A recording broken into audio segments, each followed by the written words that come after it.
Սամվել եւ Կարեն Կարապետյանները իրենց բարեգործությունները սկսեցին դեռևս 1990-ականների մութ ու ցուրտ տարիներին։ Մինչև այսօր էլ Կարապետյան ընտանիքն իր գործունեությունն ուղղել է պետության համար կարևորագույն ոլորտների զարգացմանն ու հասարակության տարբեր շերտերի աջակցությանը։ Որ մարդկանց հաշվի են առել, որ չկալ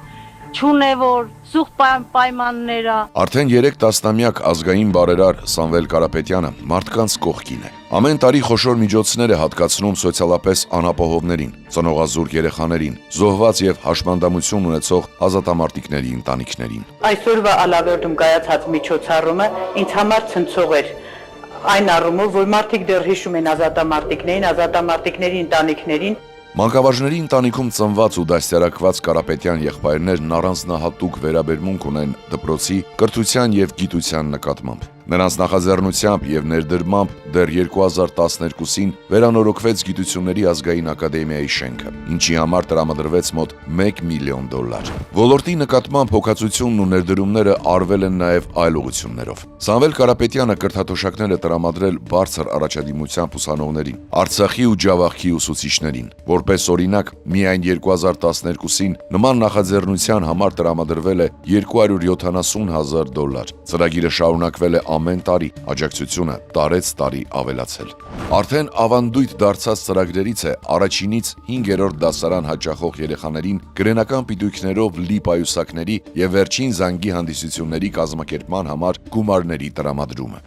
Տարիներ շարունակ Կարապետյան ընտանիքը գումարներ է հատկացրել դպրոցների տեխնիկական աջակցության, մասնավորապես դասարանների կահավորման եւ լաբորատորիաների վերազինման համար։ Համայնքային խնդիրները եւս եղել են եւ կան Սամվել եւ Կարեն Կարապետյանների ուշադրության կենտրոնում։ 90-ականներից մինչ այսօր նրանք գյուղի ու գյուղացու կողքին են։ Միլիոնավոր դոլարներ են հատկացվել համայնքների ջրամատակարարման, գազաֆիկացման, ասֆալտապատման աշխատանքների համար։ Հատկապես 2008-2009 թվականներին կառուցվեց Լոռու մի քանի գյուղերի գազատաժներ, ինչի շնորհիվ կապույտ վառելիքը հասանելի դարձավ մի քանի համայնքների։ Դարձյալ որպես օրինակ, միայն այդ ծրագրի համար ազգային բարերարի ներդրումը կազմել է $2 միլիոն։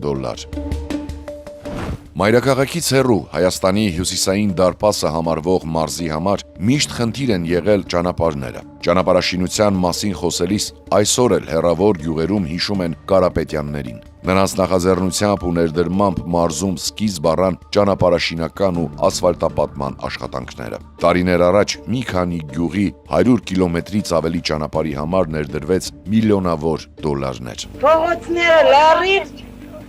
վերանորոգեցին, կարգին, կուլտուրական, թոզիցել, կոնյակը կտրինք։ Սա կնվազեցնի մեր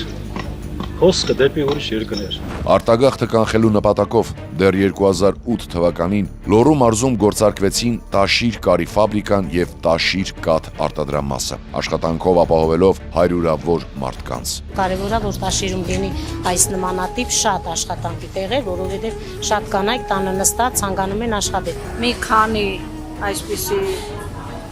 գործարաններ որելն են շատ լավ կլինի։ Պետության գրեթե բոլոր ոլորտներում տեսանելի է Սամվել Կարապետյանի ներդրումը։